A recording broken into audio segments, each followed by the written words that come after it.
عرض کرتے ہیں اللہ تجھے یاد ہے نا ایک رات جب میں بڑی دیر سے لوٹا تھا،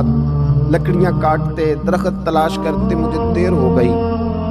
میں دیر سے لوٹا تھا، نیت یہ کر رکھی تھی کہ دودھ سب سے پہلے ماں باپ کو پلاؤں گا۔ مالک جب میں لوٹا تو وہ بوڑھے تھک ہار کے سو گئے تھے، میری بیوی نے مجھے کہا کہ بچوں کو پلا دو، وہ سو گئے، تو میں نے کہا نہیں میرے ذمے ہے ان بوڑھوں کے دل کو ٹھنڈا کرنا، ان سے پیار کرنا۔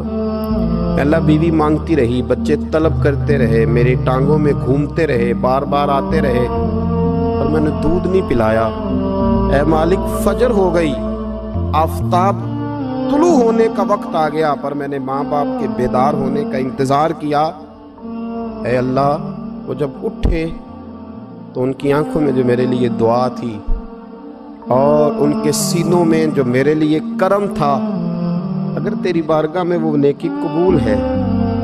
تو مالک پھر رحم فرما، نہ اس مشکل سے آسانی عطا فرما۔ سنو سنو، رسول کریم صلی اللہ علیہ وسلم فرماتے ہیں کہ اس بندے کی دعا مکمل ہوئی تو پتھر تھوڑا سا سرک گیا، اور اتنا سرکا کہ آسمان نظر آنے لگا۔ جس نے ماں باپ کو منایا ہے، ان سے پیار کیا ہے، پھر یہی بات وسیلہ بن جائے گی رب کے ماننے کا، پھر یہ وسیلہ بنے گی، اللہ اس سے مان جائے گا۔ پھر رسول کریم صلی اللہ علیہ وسلم فرمانے لگے، دوسرا بولا اور عرض کرنے لگا کہ اے اللہ تو جانتا ہے مجھے اپنے چچا کی بیٹی بھانے لگی تھی، میں اس کی طرف رغبت کرنے لگا تھا، اور میں نے جب اس سے جا کے ارادہ کیا کہ میں تیرا طالب ہوں، تو اس نے مجھے کہا کہ پہلے 100 دینار لاؤ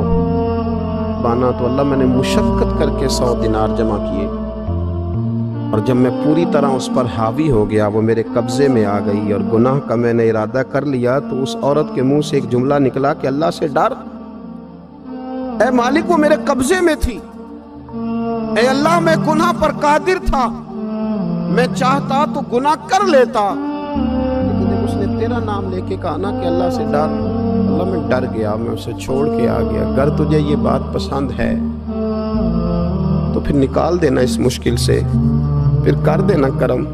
اللہ میری بھی تو چڑھتی جوانی تھی نا، میں بھی تو سب کچھ کر سکتا تھا، پر تیرے لیے، تیری خاطر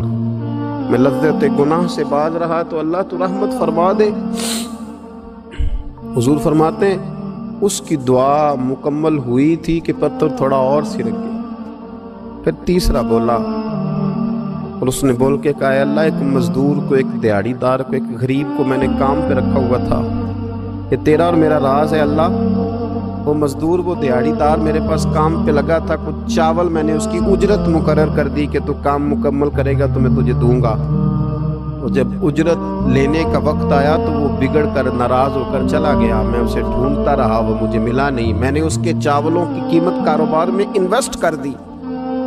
اس کا تھوڑا سا سرمایہ پر میں نے کھایا نہیں، پھر وہ اس سے میں کاروبار کرتا رہا، اور اتنا کاروبار کیا کہ بہت ساری گائیں اور ان کے چرواہے تیار ہو گئے، وہ سالوں کے بعد لوٹا، میں نے اس غریب کا مال کھایا نہیں بلکہ بڑھایا، محفوظ کر کے رکھا۔ وہ سالوں کے بعد لوٹا اور کہنے لگا میرا مال، تو میں نے کہا وہ ساری گائیں تیری ہیں، وہ چرواہا تیرا ہے، یہ سارا کچھ تیرا ہے۔ کہنے لگا تو مجھ سے مذاق کرتا ہے، میں غریب کہاں اور گاؤں اتنی بڑی گائیں کہاں، تو مذاق کرتا ہے؟ تو میں نے کہا مذاق نہیں، میں نے اپنے رب سے ڈر کے تیرے مال کی حفاظت کی، یہ تیرا ہے۔ اے اللہ میں کھا بھی تو سکتا تھا نا، پر تجھ سے ڈر کر میں نے وہ سارا محفوظ رکھا۔ اللہ اگر تجھے میری یہ ادا پسند ہے تو پھر آج مان جانا، آج راضی ہو جا۔ اللہ کے رسول فرماتے ہیں اس کی دعا مکمل ہوئی تھی کہ پتھر لڑکا اور ان کے لیے رستہ بنا، وہ باہر آ گئے۔ تو حضور نے ہمیں بتلایا کہ وہ تمہاری نیکیاں جو چھپی ہوئی ہیں، وہ تمہاری نیکیاں جو تم نے خالص اللہ کی رضا کے لیے کی، ان نیکیوں، ان اعمال کا وسیلہ بھی تمہارے رب کے ماننے کا ذریعہ بن جائے گا،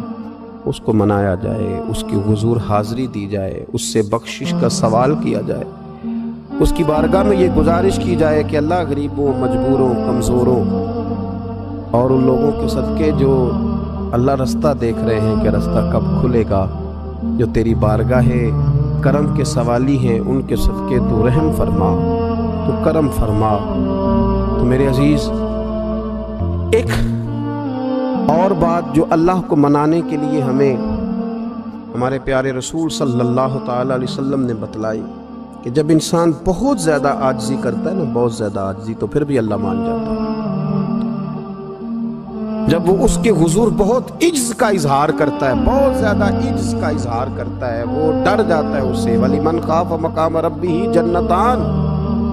فرمایا جو میرے سامنے کھڑے ہونے سے ڈرے گا میں اسے 2 جنتیں عطا کروں۔ حضرت بابا فرید الدین مسعود گنج شکر بابا صاحب رحمۃ اللہ علیہ فرماتے ہیں کہ ایک نیک نوجوان تھا، دن کو روزہ رکھتا، رات کو نماز پڑھتا، پر اللہ سے ڈرتا پھر بھی بہت زیادہ تھا، بڑا ہی ڈرتا تھا۔ موت کا وقت آیا تو ماں ہی تھی بس اس کی، تو ماں سے کہنے لگا اماں میری ماں ہے، میرے ساتھ 3 وعدے تو کر۔ اس نے کہا پتر تو بتا، آخری ہج کی لے رہا ہے اور اس غریبنی ماں سے تو وعدہ لے رہا ہے، بتا کیا وعدہ ہے؟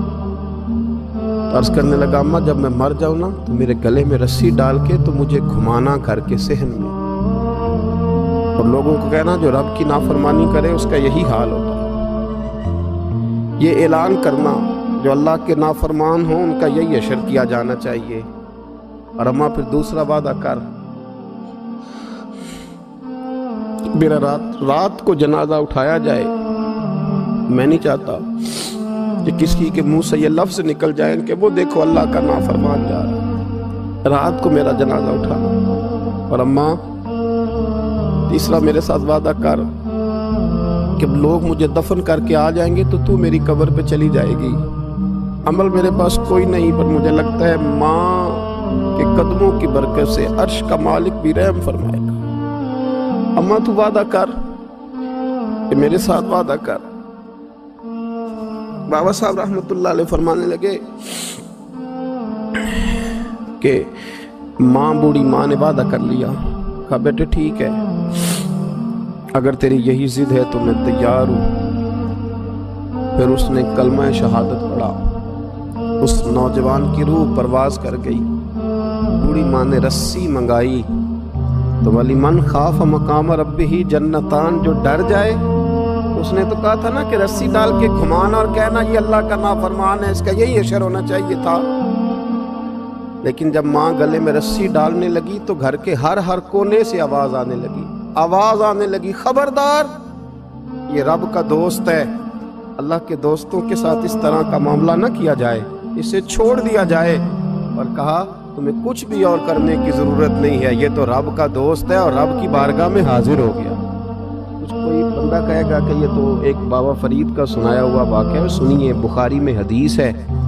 نبی پاک صلی اللہ علیہ وسلم نے فرمایا، حضرت ابو ہریرہ رضی اللہ تعالیٰ عنہ راوی ہیں، حضور فرماتے ہیں ایک شخص مرنے لگا تو اپنے بچوں سے کہنے لگا کہ میں جب مر جاؤں تو مجھے جلا دینا، اور پھر میرے جلے ہوئے وجود کو پیس دینا، پھر مجھے ہوا میں اڑا دینا۔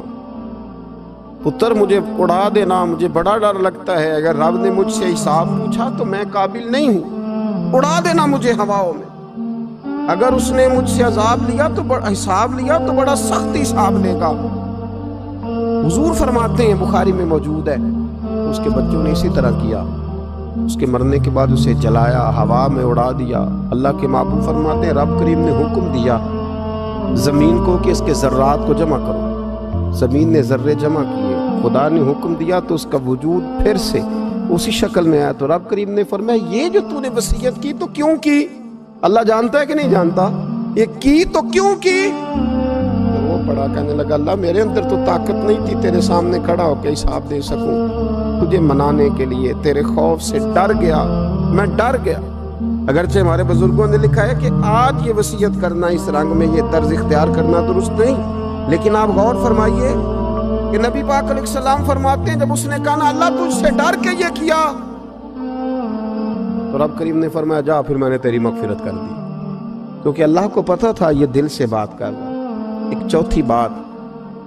میرے رسول پاک علیہ السلام نے فرمایا کہ جب رب نہ مانے تو پھر وہ کمزوروں کے صدقے مان جاتا ہے۔ پھر وہ ضعیفوں کے صدقے مان جاتا ہے۔ فرمایا اللہ تم سے بارشیں روکنا چاہتا ہے، پر تمہارے ضعیفوں، کمزوروں، غریبوں کے صدقے، مجبوروں کے صدقے وہ تم پر بارشیں برساتا ہے۔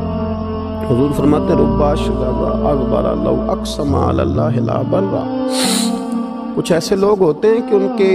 بالوں میں خاک پڑی ہوتی ہے، چہروں پہ مٹی الجھے ہوئے ہوتے ہیں، لیکن اگر وہ اللہ پہ قسم کھا لیں تو اللہ ان کی قسم بھی پوری کر دیتا ہے۔